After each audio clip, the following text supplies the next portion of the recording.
just give you the go ahead to unmute and recite.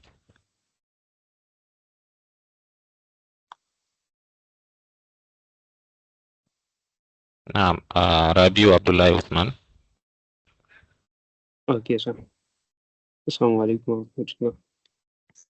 Alaikum assalam wa rahmatullah. Like half page or complete page, like maybe. No, just recite. You have like 2 minutes or so. Okay. أعوذ بالله السميع العليم من الشيطان الرجيم من حمده ونفخه ونفسه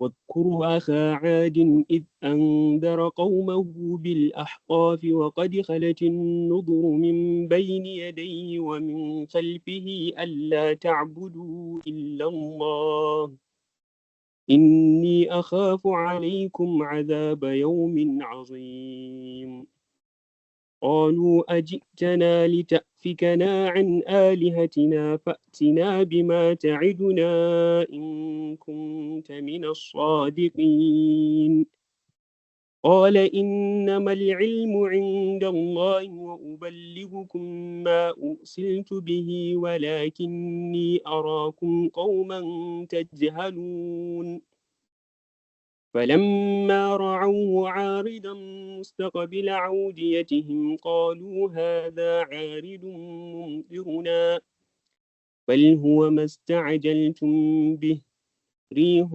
فيها عذاب أليم شيء بأمر ربها فأصبحوا لا يرى إلا مساكنهم كذلك نجزي القوم المجرمين ولقد مكناهم في ماء مكناكم فيه وجعلنا لهم سمعا وأبصارا وأفئدة فما أغنى عنهم سمعهم ولا أبصارهم ولا أفئدتهم من شيء إذ كانوا يجحدون بآيات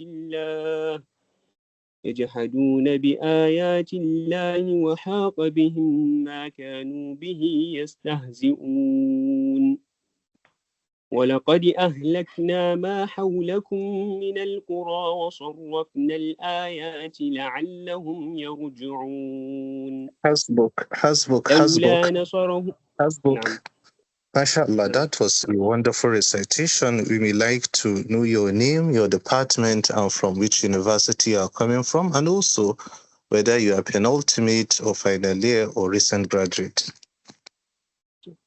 So my name is Abdullah Rabiu from Katsina State. I am from Department of Artificial Intelligence. I'm here in China. MashaAllah. I'm in second year now. Yeah. That's great. MashaAllah. Engineer Salim, over to you.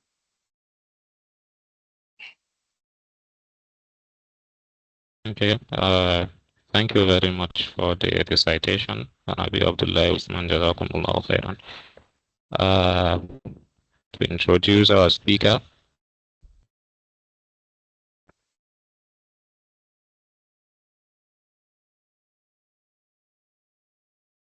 Our speaker, Engineer Aminu Aliyu Jibrin,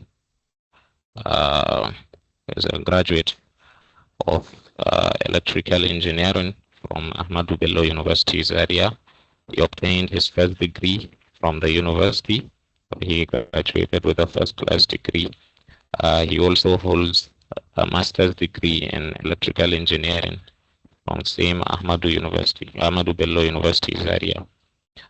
Currently, the speaker is pursuing his PhD also in electrical engineering from University Technology Petronas in Malaysia. The speaker has a lot of experience in academia. He has several years of experience serving as a lecturer in Ahmadu Bello University, Zaria, dating back since 2019. I'm very sure, inshallah, by the end of this session, we are all going to benefit a lot from the speaker. Yes, Abdullah Sani Atiku.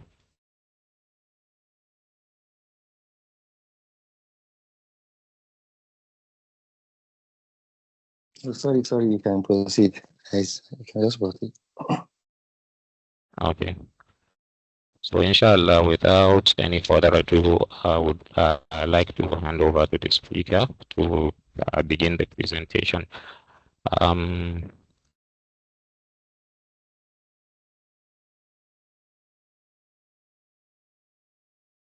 Assalamu alaikum. Can you confirm if I am audible?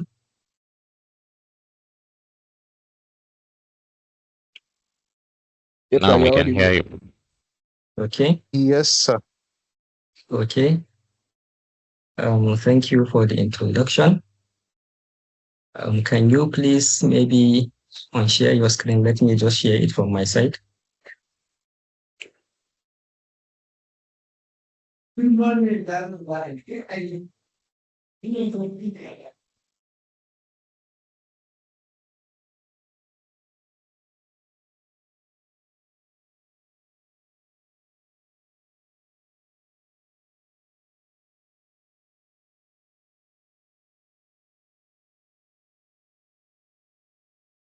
Okay, so can you confirm if the screen is fully visible? Yes, it is fully visible. Okay, so thank you once again. Good morning to you all, and thank you for joining. As introduced, my name is Aminu Aliyu, and for the next, let's say, few minutes, inshallah, we'll be discussing about some scholarship essentials, in particular, why standing out matters. And then we will, inshallah, look at the NMPC, CEPLAT, and the NHEF Scholars Program. So first of all, why should you care about standing out? In my opinion, the simple answer is that scholarships are actually more than financial, like the financial aspects. They actually validate your work. They connect you with mentors, and you can have a wide network of people. And they also open doors to several other opportunities like internships, research placements, and also even future funding. So the competition is actually intense, very intense. So hundreds or thousands of qualified applicants apply for just a few or handful of awards. The selection committee use like many filters or signals they can, be it the academic record, maybe the clarity of your essay or the purpose or statement of purpose, your recommendation letters. This also play a very vital role in the scholarship screening. And in particular also how well your story fits the program's goal. So if you submit just a generic material as everyone else is going to submit, your application becomes like just a background noise. So standing out means you are sending a clear evidence-backed application that you are not only qualified, but you uniquely align with the sponsor's mission. So always aim for that aspect.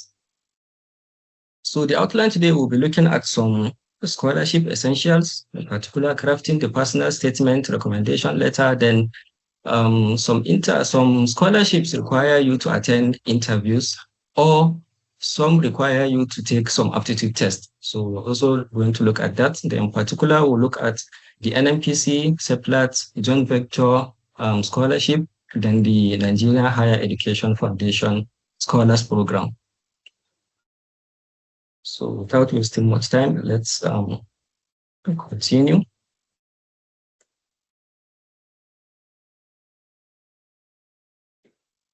Scholarship essentials. Okay, next slide. Okay.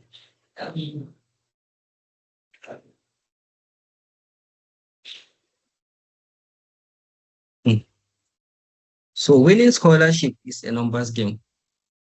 So when we say numbers game, it's actually two things involved: the probability and also the process. So your success depends on both your odds. The odds meaning like how many opportunities you chase, and the conversion rate. The conversion rate here, I mean like how well each of the application you send is written and also targeted. So let's imagine two students. For example, student A applies to 3 scholarships, each of them with a very close fit, meaning he fits the requirements and writes, let's say, an average scholarship essay. While student B applies to, let's say, 20 scholarships. So half of them, he writes them well, and the other half, let's say, he reused his previous materials and essays. So even if student A has a stronger requirement paper, student B, who has more application volume, and maybe decent tailoring because he took his time to tailor his application towards the individual applications, he might get involved in or called to interviews or maybe get more offers. So that is the numbers effect. A higher number of well-managed application raises your absolute chance of success. So usually, one thing you should know is that you have to be persistent also. You have to be persistent. Then you need to treat applications more like a funnel. So when you look at a funnel, you see that at the top, it's like wide open, then it becomes narrower towards the bottom. So likewise, when searching for scholarship opportunities, you need to go through the funnel process. First of all, you need to discover. So you have to identify the scholarship opportunities. So like cast a wide net, look for scholarship opportunities, be it like the local scholarships or the international scholarships, cast a wide net. Next, after getting all those, then you need to filter them. You qualify, you drop those that you are not clearly eligible. If you see that you are not clearly eligible, just forget about it. However, there might be some whereby there is a level of fitting you have in that particular scholarship. So in that, you can be able to, you should now prioritize and label them into high priority or high fits. You fit the requirement highly, so you categorize it as a high fit. In a scholarship advertisement where you see that you fulfill part of the requirements, so you can categorize that as maybe a medium fit.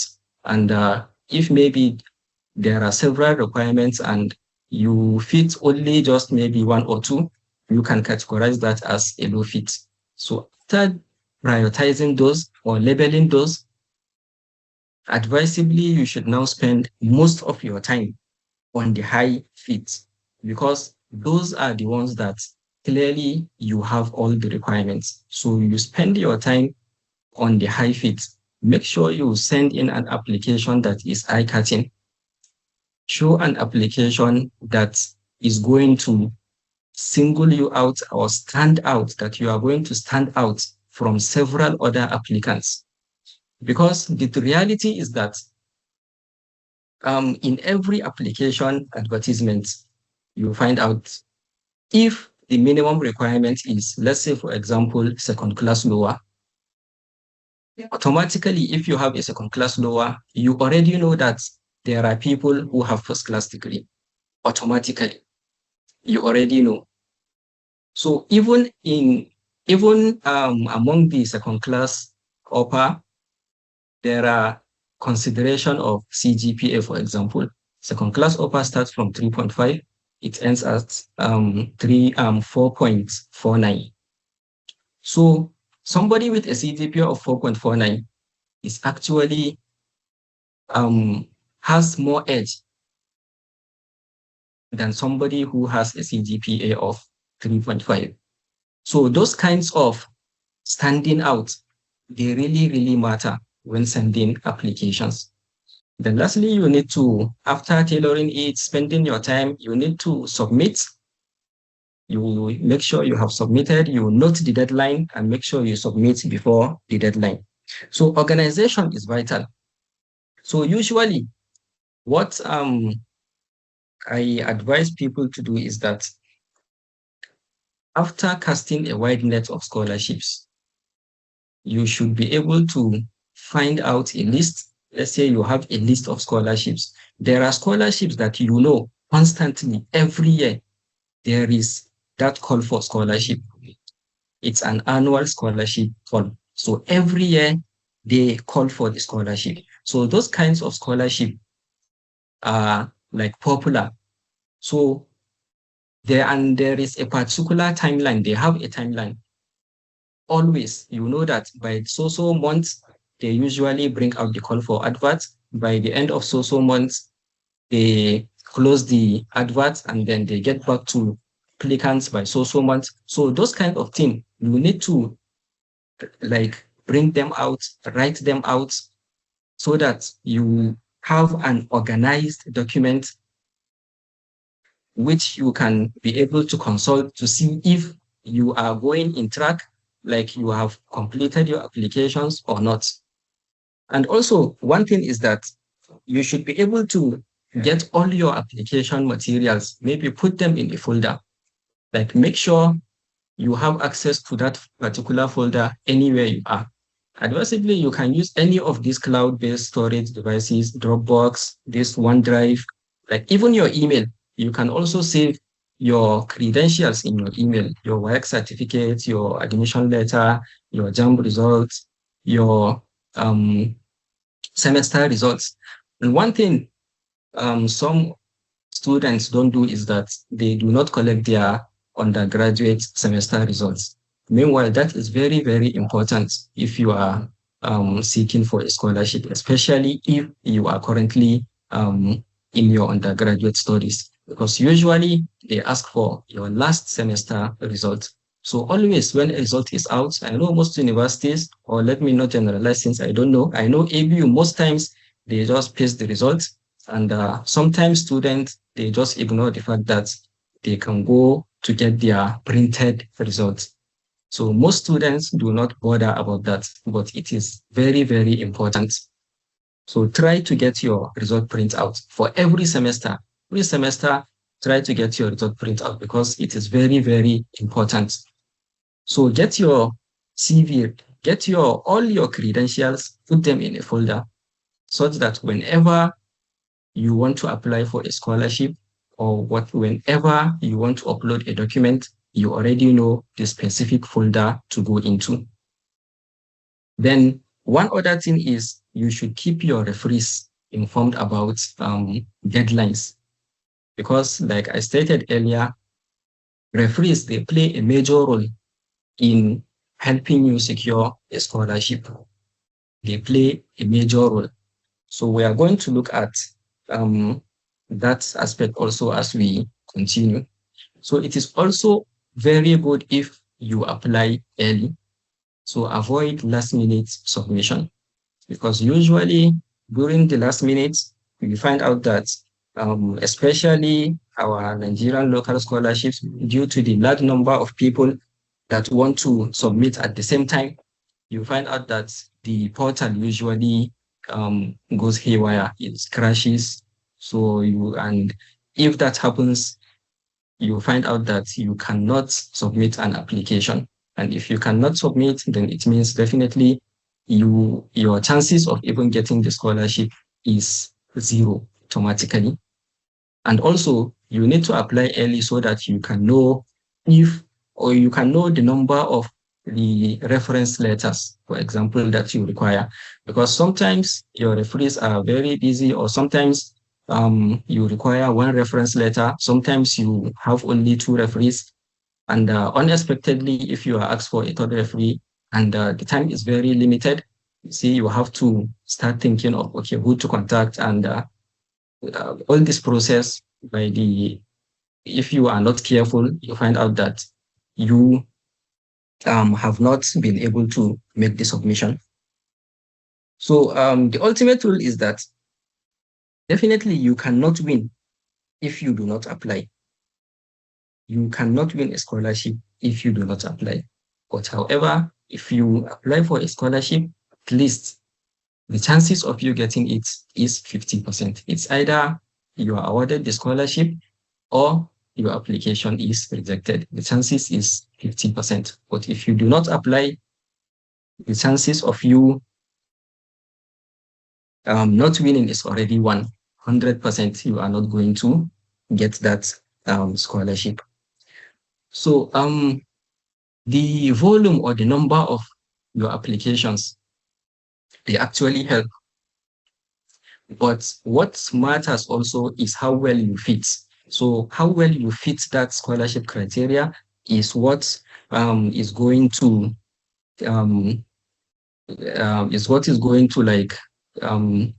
make you being considered to the next step, be it the interview phase or the aptitude test phase.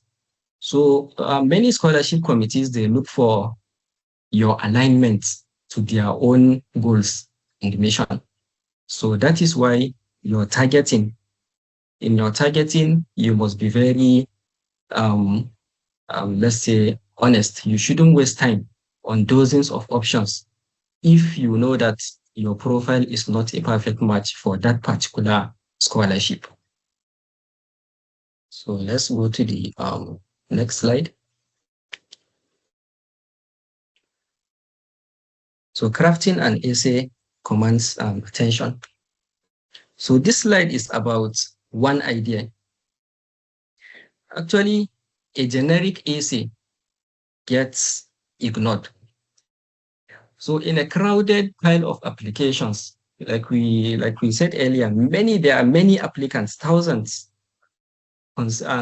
submitting applications for just a few slots of scholarship awards.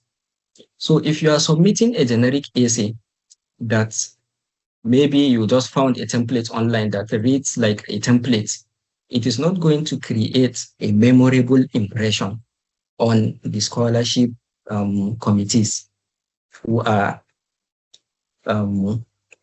screening, or the screening committee. So when you sit down to write your essay, you have to command attention. So how do you command attention? One of the process is by finding your voice. So you do not have to write like a robot trying to sound very smart, just like these large language models. Maybe you just found a scholarship, you don't want to invest time. So you just give it to, say, ChatGPT, DeepSeek, like many of these LLMs, to just give you a scholarship essay. Like within less than a second, easily it can generate it for you. However, when you look at it, clearly you will be able to notice that it is not really giving or drawing the reader's attention. Why? Because they all recycle almost the same information. All these large language models, they do not know you personally. Only you know yourself. So you have to think deep, draw attention to yourself. So you can maybe try to open a voice recorder on your phone, read if there is any particular instruction about the essay, you can read it. Then maybe just talk out your answer naturally. Just speak naturally. So by the time you listen to the recording or transcription of that recording, you will see that you have a passionate and authentic draft. And usually, how you should structure the flow of any scholarship essay. First of all, many of these scholarships, they give a word limit. Let's say one of them gives 300 to 400 words. Some of them give maybe 1-page essay. So depending on the scholarship. So that is why you need to also look at the instructions critically. So usually you have to write like a hook sentence. A hook sentence, like at the very beginning, like a hook sentence, like a very short or a specific scene or a fact or a question. Like it's very like eye-catching if you begin with that. Like, okay, what is happening? The screening committee might begin to wonder, okay, what is happening? They've seen something different, for example. Okay, this is getting their attention. So you continue by maybe giving an example of a project or a result or a problem that you solved. And particularly, you can maybe include numbers also where possible. So you can also include maybe a skill or a learning process you are into now. Maybe what you understood, or maybe how you are able to change after learning that skill. Then you need to also show how you fit for that scholarship, why the scholarship matter to you, and how you also matter to the scholarship. It's a two-way thing. You have to convince them the scholarship matters to you, and you should also convince them that you also matter to the scholarship. Then towards the end of the essay, you should also show or include maybe a measurable outcome that you that you feel is going to happen if you are being awarded that particular scholarship. So looking at the next point, okay, structure your thoughts. That is actually what I just finished explaining. Then show, do not just tell. So like I stated earlier, you have to move away from just writing generic terms. For example, if you write, I am a good leader. If you write, I am a good leader, like it's not eye-catching. The reviewer will just read it casually and just move ahead. But for example, if you write, maybe say, let's say, for example, last semester, I organized a study group for 20 struggling students. And at the end of the semester, our collective GPA increased. So just saying this sentence, for example, you have been able to show that, yes, you have made an impact. You have made an impact on yourself and even on others. So it's a form of leadership. So you are giving an example that you are proving that you have a good leadership skills. So it's very important to give specific examples that is going to show your impact. The next step is the final polish. Actually, your eyes is going to trick you on a computer screen. So it's very good. It's good to print out your essay or any draft you have made physically on paper and go through it thoroughly. So you see that maybe you have some hidden spelling errors or maybe some grammatical errors. So it's better to actually review on paper than on the computer. So let's move to the next slide. So now let's look at securing strategic recommendation letters.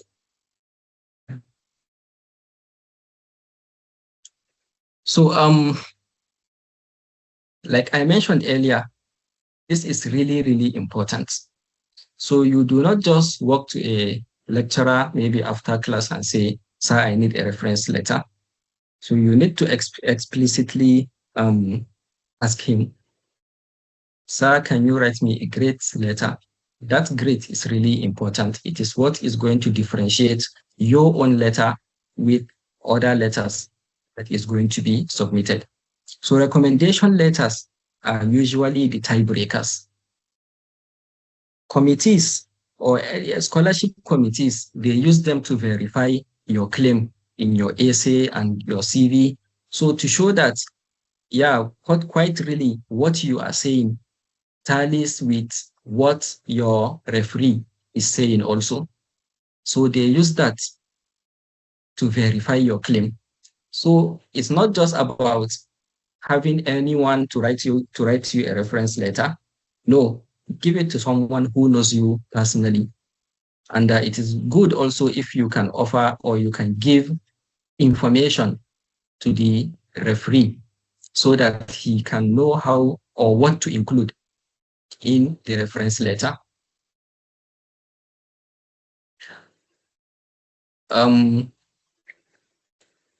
Like saying you have to equip your referee, so you can provide them with a list of your accomplishments so that they can give concrete facts when writing the recommendation letters. And also you can look at some categories of referees who you can assign depending on also what you want, depending on the type of application you are submitting. If you are submitting maybe an academic or a scholarship, it's better if you include maybe your course lecturer or maybe your project supervisor, because at least he has interacted with you one-on-one.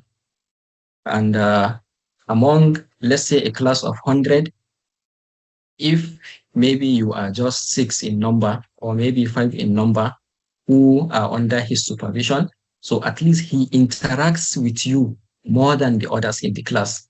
So he should be able to know or know more information about your academics and all, such that he can be able to write you a great or good recommendation letter.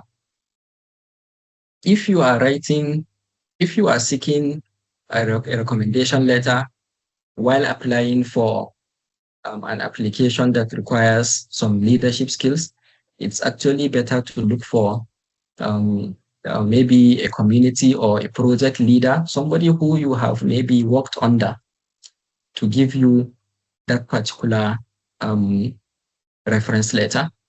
So like I said earlier, you need to equip them with information which they are going to include, particularly mention clearly about the deadline, because many referees are very busy. So clearly mention deadline. And you can also send return reminders, maybe after 2 days, 3 days, or a week, depending on how far the deadline is.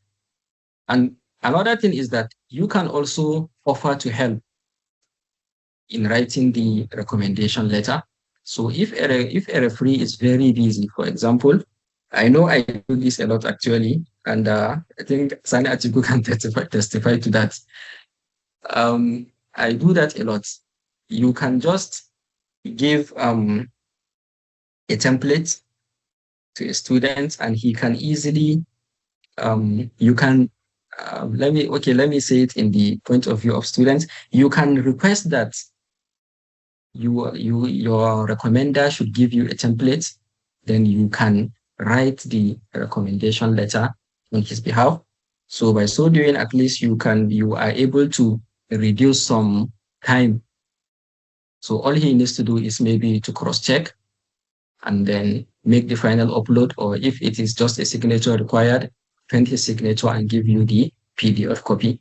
But if you are doing so, make sure you know how to write a very good recommendation letter. If you are writing a recommendation letter yourself, make research on that.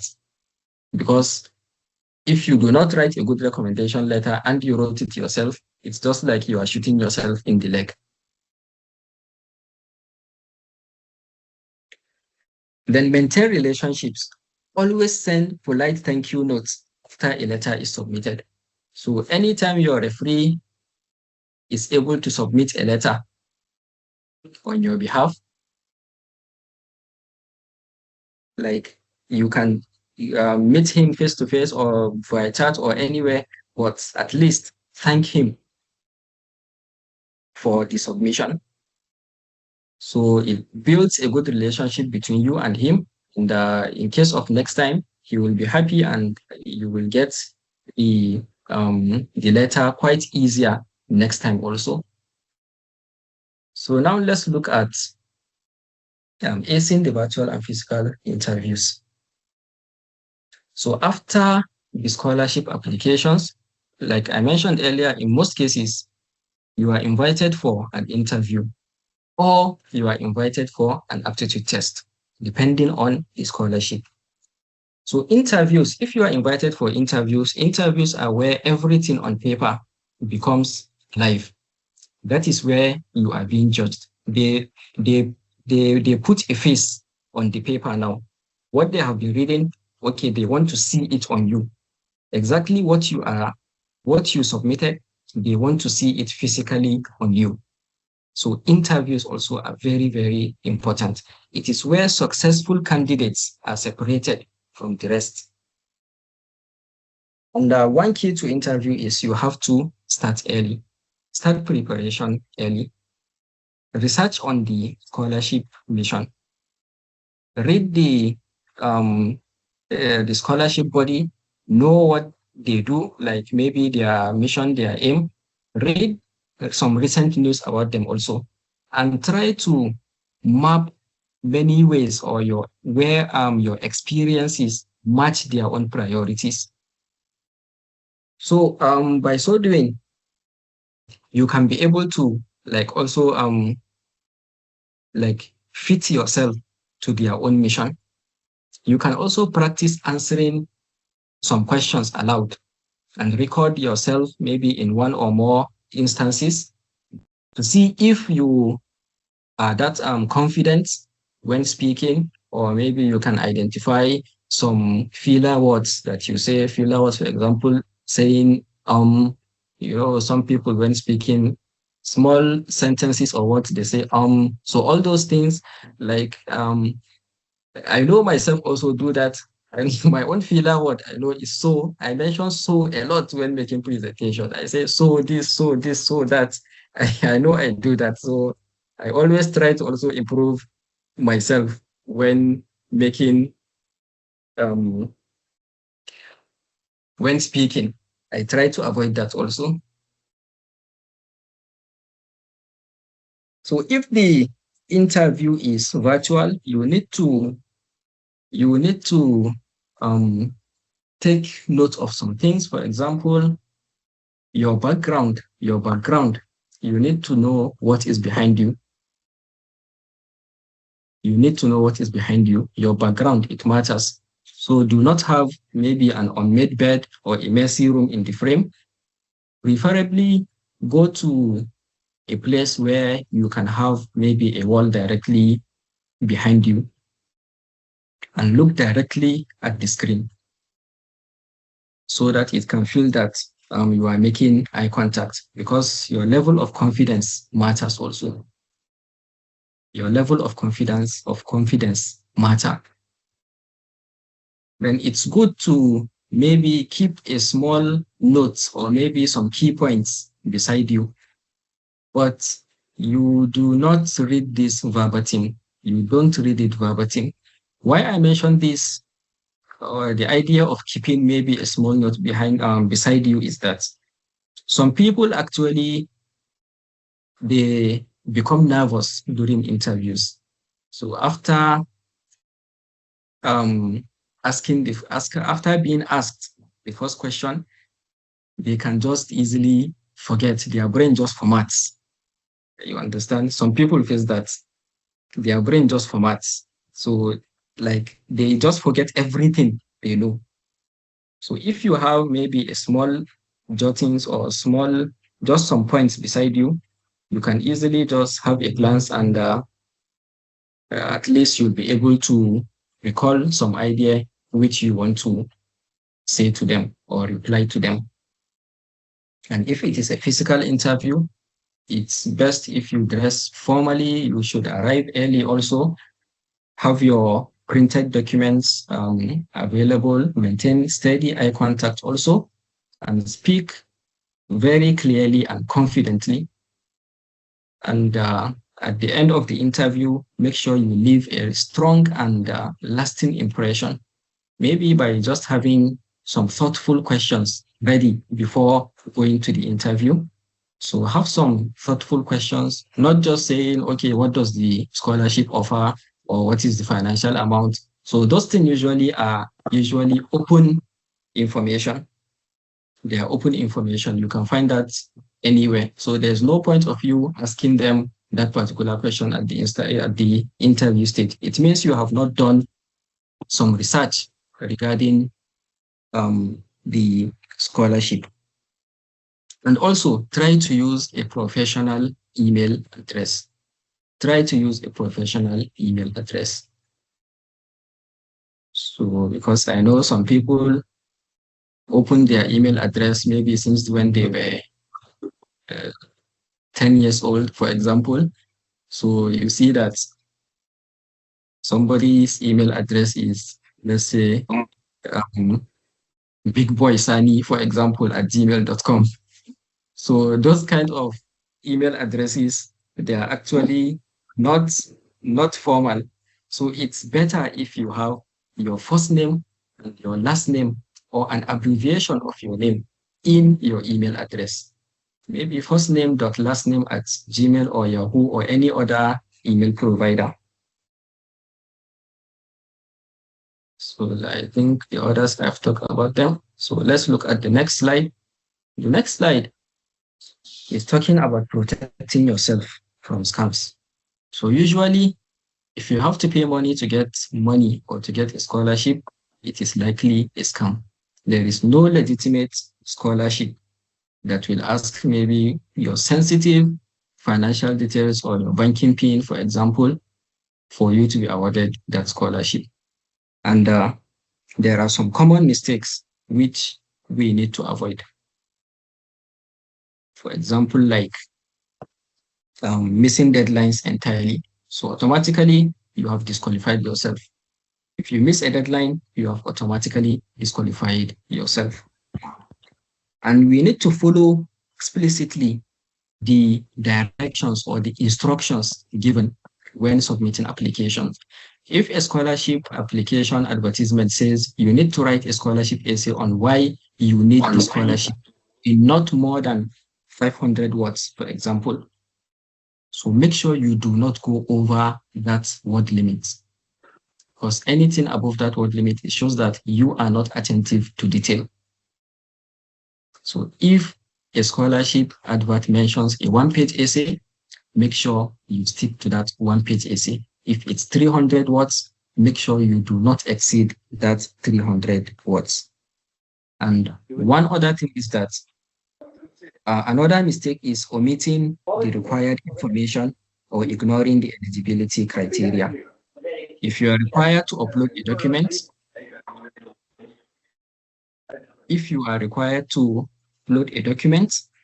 but you do not upload that, you put yourself at a disadvantage. Why? Because if you do not upload and another person uploads, automatically he has an edge over you, even if you have that particular requirement. I mean, even if you have that particular document, because there is no way for them to know you have that particular document if you do not upload it. And lastly, submitting a boring, unedited essay. Like I mentioned earlier, your essay, make it eye-catching. You can also give your friends to cross-check or maybe go through the essay for you. You can also share with a mentor. You can also share with your referee also to have a look at it, because all these things, they matter when being considered for a scholarship selection.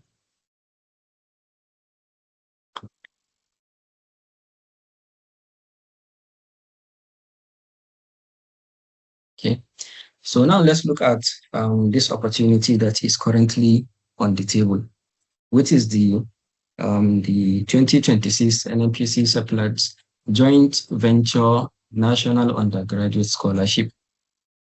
Actually, like I mentioned earlier, there are some scholarships whereby you know that they are being advertised every year. So likewise, this is one of them. And these kinds of scholarship, there are many there are many kinds of this. There is the NNPC Seplat, there is the NNPC SNEDCO, NNPC, there is the Owando Scholarship. I think currently the Owando Scholarship is also opened, but it's limited to only the first year undergraduate students. Yeah, it's open currently, but it's limited to only first year undergraduate students. But looking at the NNPC Seplat scholarship, it's advertised yearly. So if, for example, you try your luck this year while you are in your second year and you are not successful, automatically you know that there is a call for that application the next year. So you can now aim for that and try to make yourself different, differentiate yourself, since already you know what is coming. So you can plan or work towards that. So as part of the scholarship requirement, they are looking for those in their second year of study or above.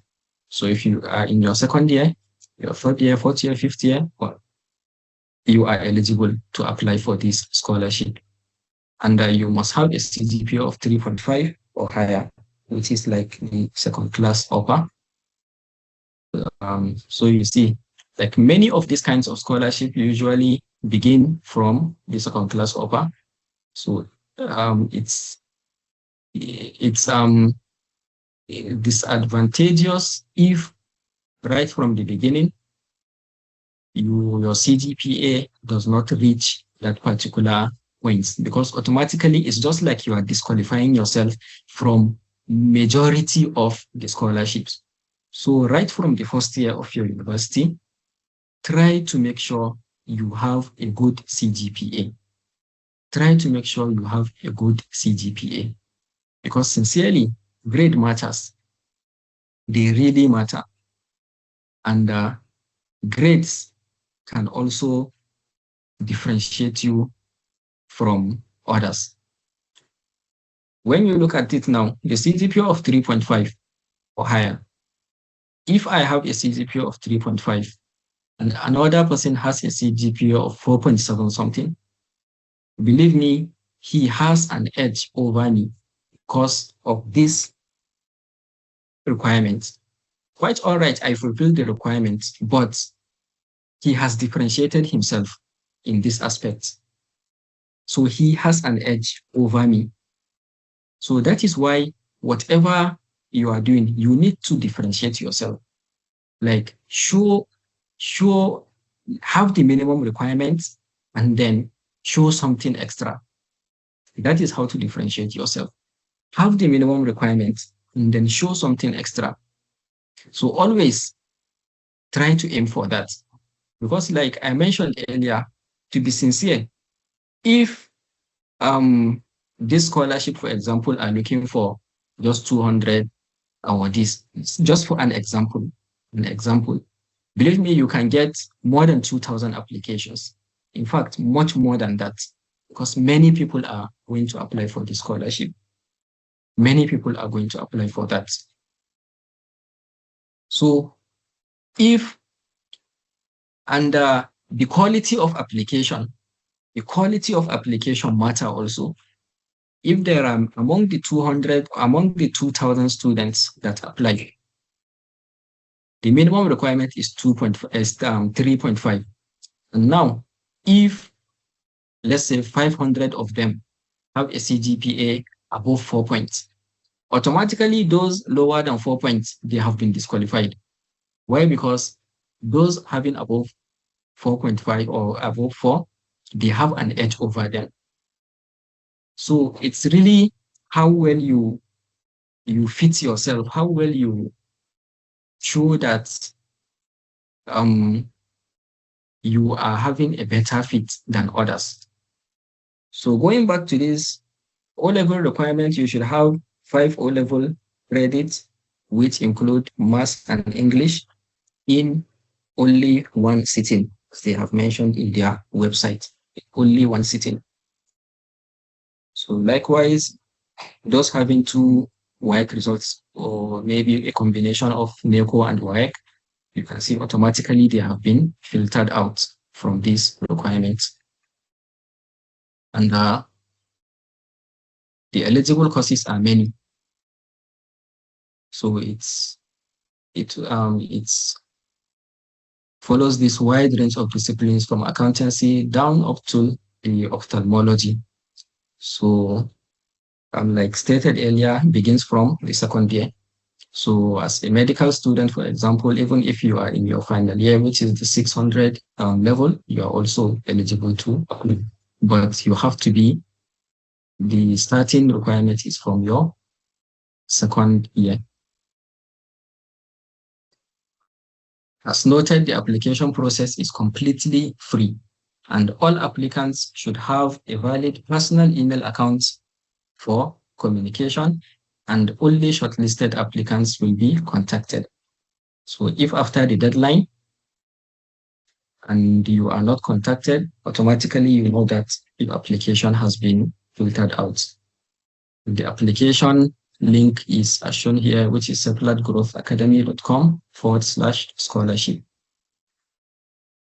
So from what I know in this scholarship, usually they call for an aptitude test, except if maybe they have changed their pattern.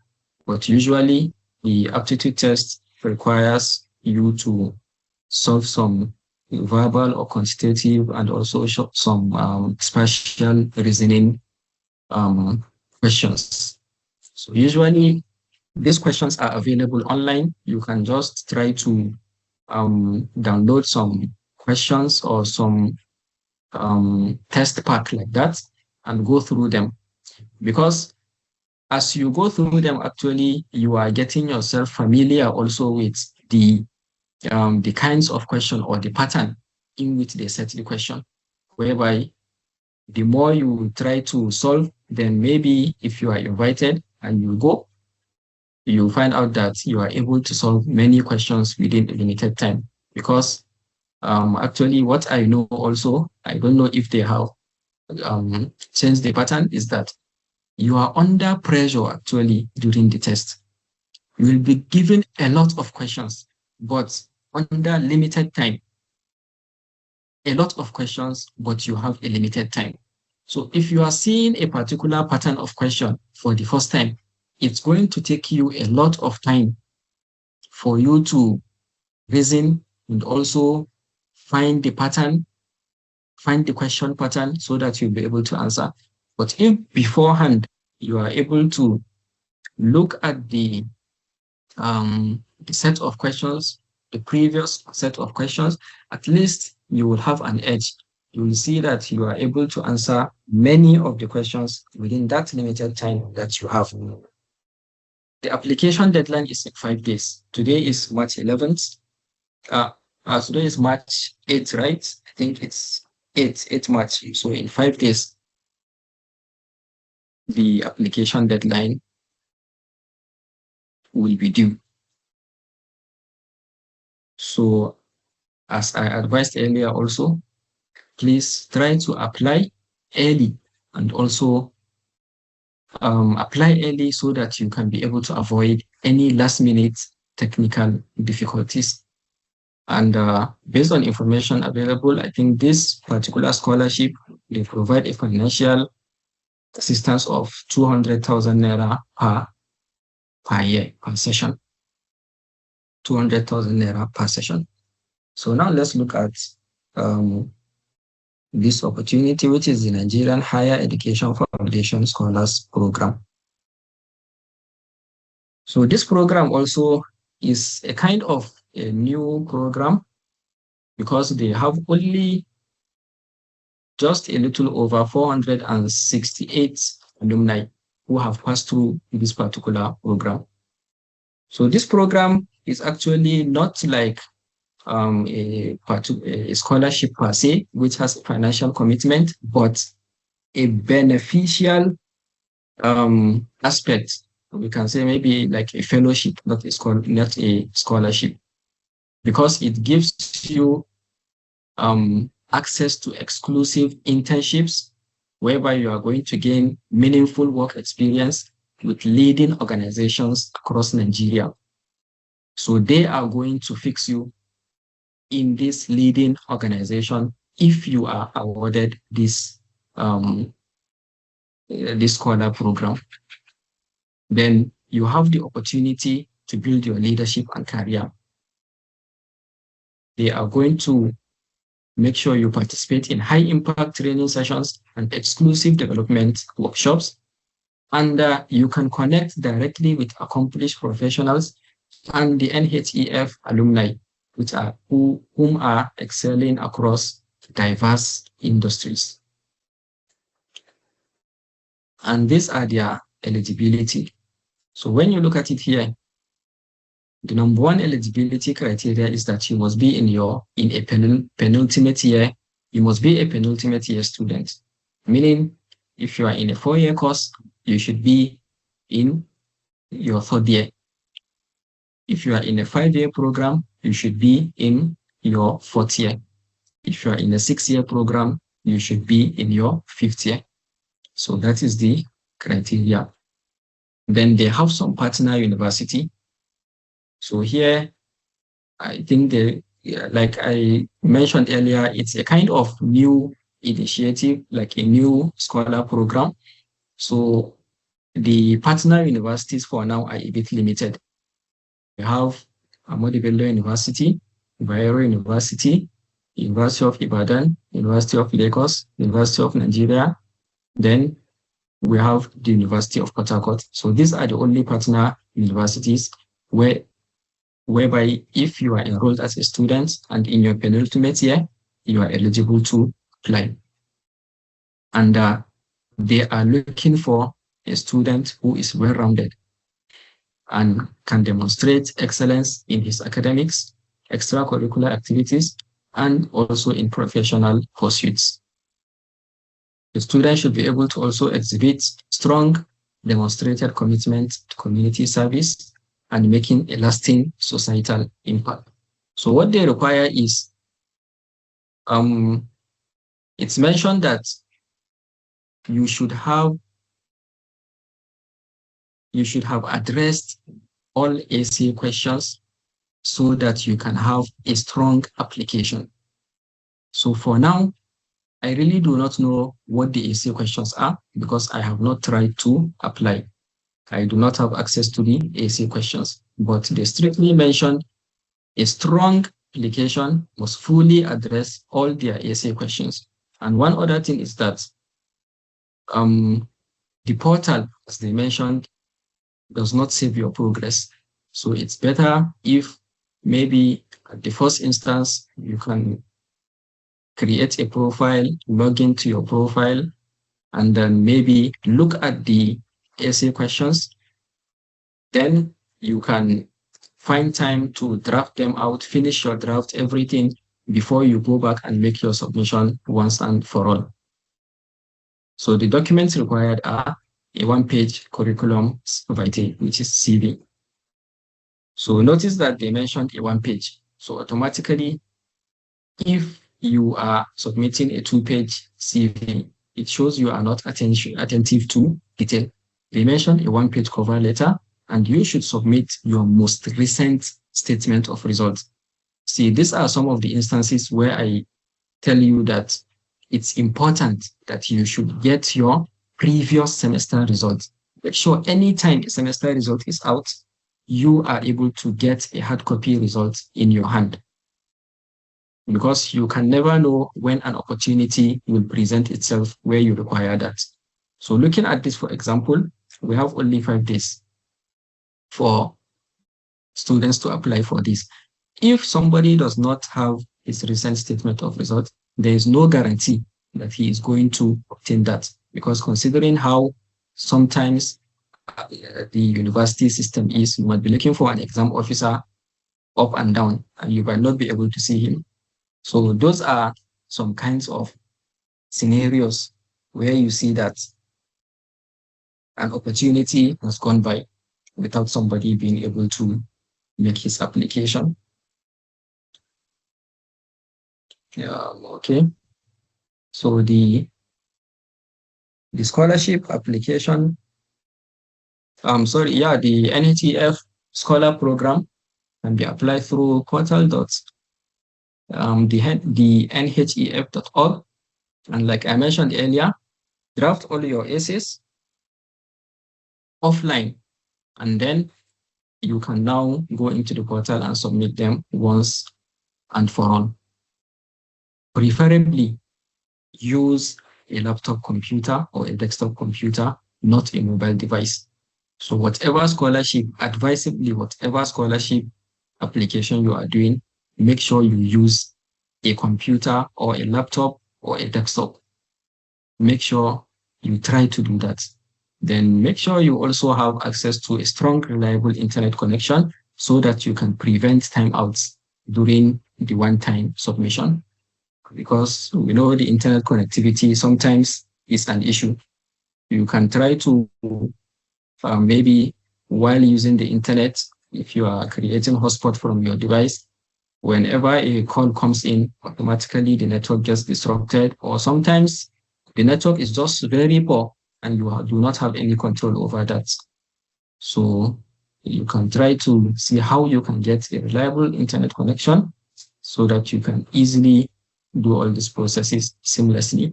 And likewise, the deadline is the March 13th, 2026, which is also in 5 days' time.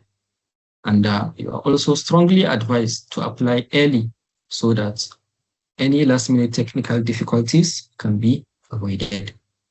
So I think this is the end of my presentation, and thank you all for listening. So I pass over to the moderator.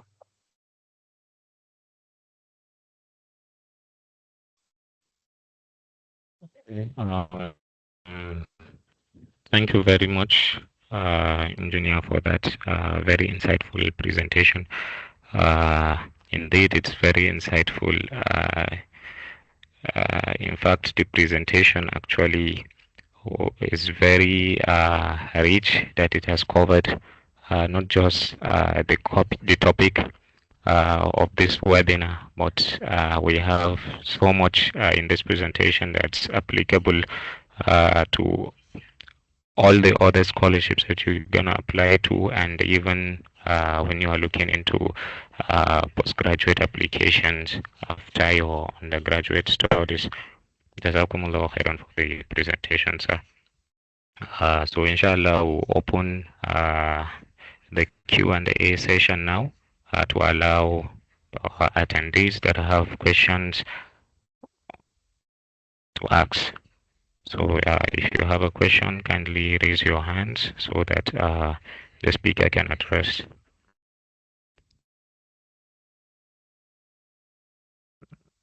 Engineer Salis, I saw your hand. Yes. Assalamu alaikum warahmatullahi wabarakatuh. I just want to use this opportunity to commend our presenter for this wonderful presentation, because he has done more than justice to the topic given to him. But we were not amazed, because this is a mentorship program, and he is part of our mentors, especially from our university days. As you can see, he is from electrical engineering, so he is a teacher to us directly. He is our lecturer. I and Sana Atiku, we all benefited from him in different ways, which I cannot mention many of them here. But what I know he is best at is helping students, especially in terms of seeing opportunities and many other things. Sana Atiku and I can testify that he is, like, if not the best, he must be among those that whenever you send them a request for recommendation, you easily get your recommendation for a scholarship earlier. So we benefited much. We have sent him tens or hundreds of recommendations, which he used to respond swiftly. So, and he also share with us scholarship opportunities every day. He don't used to get tired of that. So we are not amazed on the kind of presentation he just presented. We just want to use this opportunity to thank him more and to say that Jazakumullahu khairan, may Allah subhanahu wa ta'ala reward him abundantly for all the help he has been doing on behalf of our students. And from the mentees, what we are expecting from you now that we are only having limited days to the closure of this scholarship is that you have to start applying today. And if possible, you should be applying before the end of today. Since today is Sunday, you are having less engagements. You should be able to apply for the scholarships today. And whenever you are struck in any place, you can shout out or reach out to your mentor for help.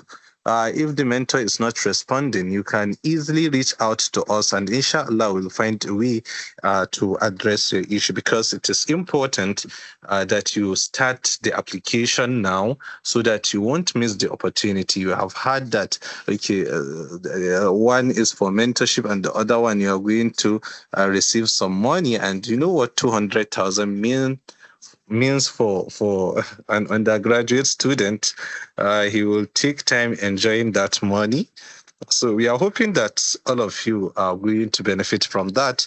So please start the application today. And if you have any issue, you should reach out to your mentor. If he's not responding, you can kindly reach out to us, and inshallah, everything is going to be addressed. And during the application, I urge you to use the presentation slide that was sent. I believe it's going to be shared now so that you can look at the process again so that you won't make so many mistakes. So thank you, Engineer Aminu, for the wonderful presentation. And thank you, Engineer Salim, for giving me the opportunity. Thank you. Thank you very much.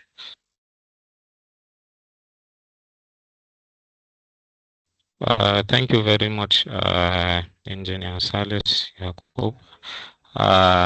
Just to add a bit more to it, for the NNPC CEPLAT scholarship, I'm pretty sure the platform that handles the aptitude test for this type of scholarships on the NNPC mostly is Dragnet. So if you want to practice for the aptitude test, you can look for past questions of Dragnet, mainly quantitative and verbal reasoning.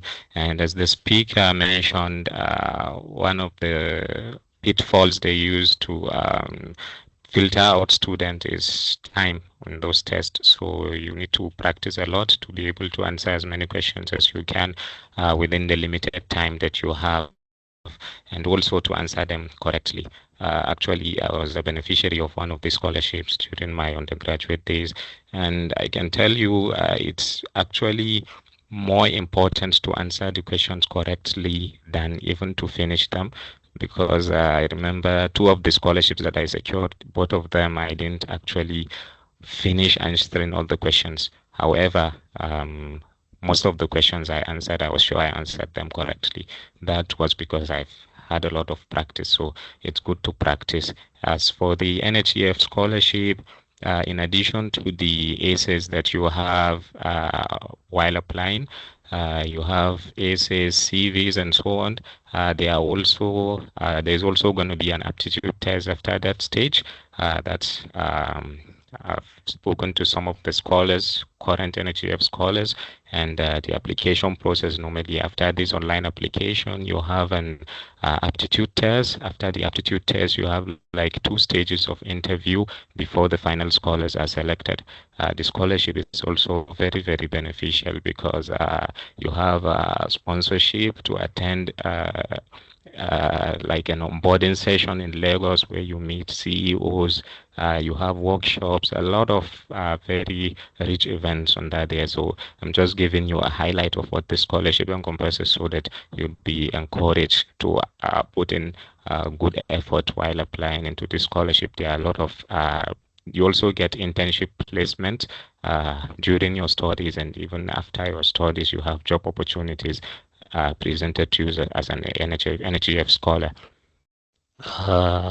So to our Q&A session, let's start with Ahmad Aminu Bawa.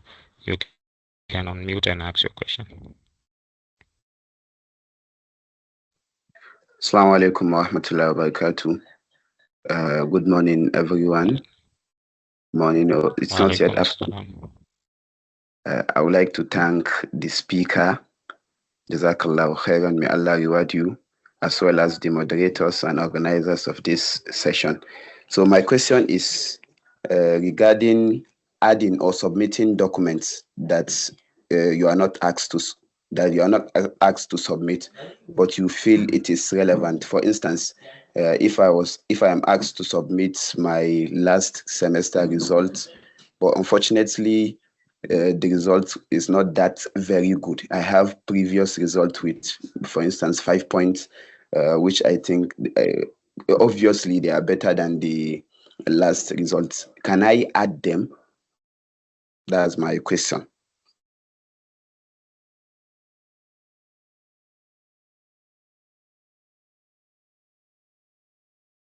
No, Do you get the Engineer question? Aminu. No, Okay, thank you for we've gotten the question. Okay, thank you for the question. I understand what you mean. So, in this kind of instance, I will advise you to touch it. So you can make it like in a single PDF. Make sure it is a single document such that it will show, but you have to show the most recent first. The most recent, and then maybe you can show the history of your past results. But if they specifically ask for the most recent, they are asking for the most recent. If you exclude that, actually you're putting yourself in a disadvantageous position. But in this case, they are all results.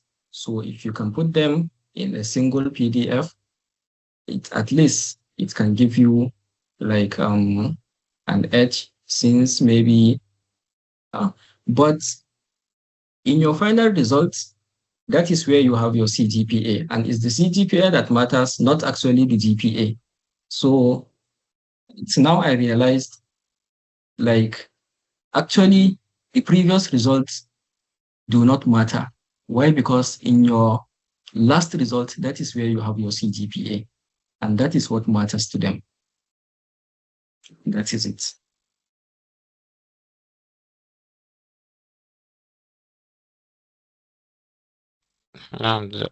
Thank you very much. Mashallah, thank you so much. Okay. Thank you. Engineer Sani Atiku, I saw your hand. Would you like to say something? Okay, assalamu alaikum wa rahmatullah. So I'd just like to thank Engineer Aminu for having time to deliver this webinar to us. Actually, this webinar has been really beneficial, not only for discussing the undergraduate scholarship, as Engineer Salim has said, but also insights to the postgraduate scholarship opportunities and preparation today. From today's webinar, we've seen that scholarship applications are not really an easy journey. They require a lot of dedication, careful planning, and also hard work. But also, Engineer Aminu has shared to us that, of course, it's really not impossible. On a personal note, I would also like to gratefully thank Engineer Aminu for his mentorship. Actually, personally, for all the scholarships that I have received, Engineer Aminu was part of the people that reviewed my document and also wrote my recommendation letter and did a lot for me. Listening to this session, I must say that there are a lot of things that actually I wish I had known during my own time of applications. And then I will say thank you very much for Engineer Aminu for finding this time today. Another key thing that Engineer Aminu mentioned was that the importance of building of CGPA, which remains one of the most critical factors in scholarship applications, whether at undergraduate or postgraduate level. I could remember someone telling me that, you see, even in first class, there's first class upper. You cannot have someone, maybe two people applying for scholarship. Someone has maybe 4.5, another one has 5.0. And of course, even if you are the one that is reviewing the documents before, of course, start considering that person that has the higher CGPA. So please, let's try, especially those of us that are still in school, let's try as much as possible to build our CGPA to a higher level. I would also like to congratulate those that were assigned Engineer Aminu as their mentor. You're actually truly fortunate to have someone that's really committed in dedicating and then supporting students through their academic journeys. To also the mentees, I would like to encourage us to take this mentorship and use it to the most that we can, not just for the undergraduate scholarship, but let's begin to develop the mindset of preparation for the postgraduate scholarship.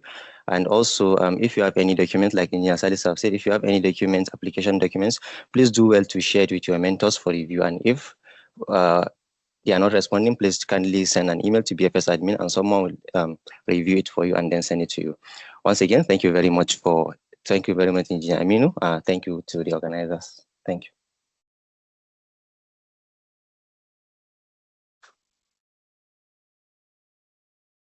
Thank you very much for that, Engineer Sani Atiku. Abba Bashir, you can go ahead and unmute and ask your question. Yes, sorry, Engineer Salim. We are having only 6 minutes remaining, so we have to know how to manage the time so that we can be closing in 6 minutes. Thank you. We're only going to take 2 more questions. Yeah. So Abba Bashir, go ahead on mute and ask your question. Assalamu alaikum wa rahmatullahi wa barakatuh. I would like to appreciate the guest speaker and also the foundation. So my question is, I'm seeking to apply for a scholarship program, the NHEF Graduate Doctors Program, but then currently I don't qualify because one of the criteria is you have to finish your NYSC, and I have like 1 to 2 years to do that. So what advice would engineer or anyone in the house give me that since I have 1 to 2 years till I qualify? Thank you very much. Okay, thank you for your question. Actually, like I mentioned earlier during the course of the presentation, now you know that you do not qualify, but you know that there is this particular initiative or program you are interested in, and you will become eligible in the next 1 or 2 years. So the best thing to do is make sure you stand out, in the sense that look at the criteria. When you look at the criteria, they specifically mentioned they need a well-rounded student who has leadership capability, extracurricular activities. So make sure you try to gain those experiences within that particular waiting period, such that you have an edge over others. So if you try to build your CV looking at those criteria they have set, then by the time you achieve or you get your NYSC certificate, you have already have an edge over others who just find out about the scholarship, or who even know about the scholarship, but they do not make any efforts towards like applying or think themselves to be in a better position to apply for that scholarship. So I'm advising you, just go through the eligibility, look at the eligibility, and then find, like in the itemized eligibility, for each item, make sure you have an experience whereby you will be able to say something that matches that particular experience in that eligibility criteria. So that is my advice to you. Thank you. Thank you very much, Engineer, for that. Because of time constraints, we won't be able to take any more questions. We apologize to the rest of the attendees that have questions, and the questions have not been able to be addressed during the session. You can contact either me, Engineer Sani Atiku, Muhammad Salis Yaqub. You can contact any of us with your questions, and we'll be able to respond to you to the best of our ability. Engineer Salis Yaqub, can you give us a closing remark for the webinar? Thank you. Assalamu alaikum warahmatullahi wabarakatuh. We want to use this opportunity on behalf of both the mentors and the mentees to thank our presenter, Engineer Aminu Ali Jibrin, for this wonderful presentation. All we can say is Jazakumullahu khairan. And for all the mentors who are here with us, thank you for joining us, Jazakumullahu khairan. And for the mentees who were able to join us, we also thank you for your time. And we are expecting to be seeing you in this kind of webinars, which is going to be taking place bi-weekly. That is, we'll be having 2 at least every month. And you are expected to be joining each and every webinar because it's going to be much impactful and beneficial like that of today. So please don't be missing BFS webinars, because we are going to be discussing a lot of things which are beneficial to all. So thank you all for joining us. Thank you, Engineer Salim Dauda, for moderating the webinar. It was a great one. Jazakumullahu khairan. Inshallah, we are people that stick to time, and we don't want to pass 12 p.m. That is 12 noon that we planned for, and now it is 11:58. So please, the last message is that don't forget to start your application today, if possible, now. Thank you for joining us. Subhanaka Allahumma wa bihamdika. Ashhadu an la ilaha illa anta. Astaghfiruka wa atubu ilayka. Assalamu alaikum wa rahmatullahi ta'ala wa barakatuhu. Alaikum assalam wa rahmatullah. Thank you, everyone. See you in the next webinar.